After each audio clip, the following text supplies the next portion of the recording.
আসসালামু আলাইকুম, চলে আসছি উর্মিলা কিচেন থেকে। আজকে আমি বাজার থেকে যে মাছগুলো নিয়ে আসছিলাম, অনেকগুলো মিশালো মাছ ছিল। ট্যাংরা মাছ, মাগুর মাছ, বিভিন্ন ধরনের মাছ ছিল, শিং মাছও। তবে মাছগুলো আলাদা আলাদা করে নিয়েছি। আর এখন আমি একটা রেসিপি রান্না করব, যেটা আমার গাছের বেগুন দিয়ে রান্না করব। প্রথমে আমি কড়াইটা বসিয়ে দিয়েছি, আর এখানে আমি পেঁয়াজ বাটাটা দিয়ে দিয়েছি। পেঁয়াজ বাটাটা দিলে আসলে অনেকটা পেঁয়াজ কম লাগে। তারপরে এখানে কিছুটা আমি কাঁচামরিচ বাটা দিয়ে দিয়েছি, এটা পাকা কাঁচামরিচ বাটা ছিল, সেটা দিয়ে দিলাম। আর এখানে রসুনটা দিয়ে দিয়েছি। রসুন বাটাটা দেওয়ার পর আমি স্বাদ মতো লবণটাও দিয়ে দিলাম। তারপর আমি হলুদের গুঁড়া দিয়ে দিচ্ছি হাফ চামচের মতো। এরপর সামান্য পরিমাণে মরিচ গুঁড়াটা দিব। এখানে মরিচটা একটু দেখে শুনে ব্যবহার করতে হবে, যেহেতু বাটা মরিচও দিয়েছি। তো আমার গুঁড়া মরিচটার ঝালটা একটু কম ছিল, তাই বাটা মরিচটাও দিয়েছি। এখন একটু সামান্য পরিমাণে মাছের মশলাটাও দিয়ে দিচ্ছি। 1 চামচের চেয়ে একটু বেশি মাছের মশলাটা দিয়ে দিলাম। এরপর ভালোভাবে নাড়াচাড়া করে মশলাটা কিছুক্ষণ পর্যন্ত কষাবো। অনেকক্ষণ পর্যন্ত কষানো হলে উপরের দিকে তেলটা উঠে আসবে। তারপর যে মাছগুলো আমি কেটে রেখেছি সেই মাছগুলো দিয়ে দিচ্ছি।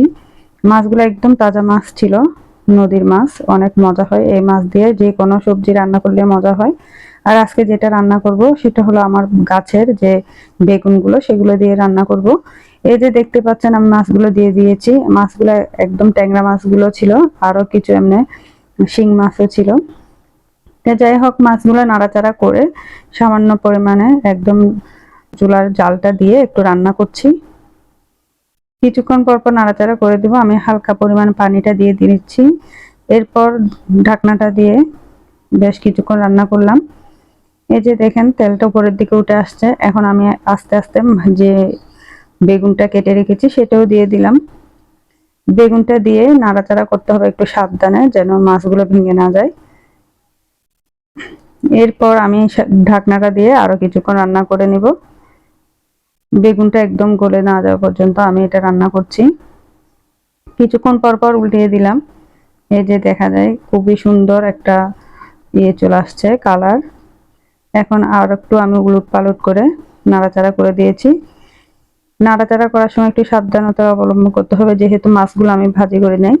কাঁচা মাছ দিয়ে রান্নাটাই আমার ভালো লাগে। আর মাছগুলো যেহেতু একদম তাজা মাছ ছিল, তাজা মাছ রান্নাটাই কিন্তু অনেক মজা হয় সবজি দিয়ে রান্না করলে। তো একটু সামান্য পরিমাণে ঝোলের জন্য আমি পানিও দিয়ে দিয়েছি। এরপর ঢাকনা দিয়ে আরো কিছুক্ষণ আমি রান্না করব। কয়েকটা টমেটো দিয়ে দিব উপরের দিক থেকে। টমেটোটা দিয়ে এবার ঢাকনাটা দিয়ে বেশ কিছুক্ষণ রান্না করে নিয়েছি। বাস এই পর্যায়ে আমার এই মাছটা হয়ে গিয়েছে। এখন আমি উপরের দিক থেকে ধনিয়া পাতা দিয়ে দিলাম। তারপর গরম গরম পরিবেশন করব।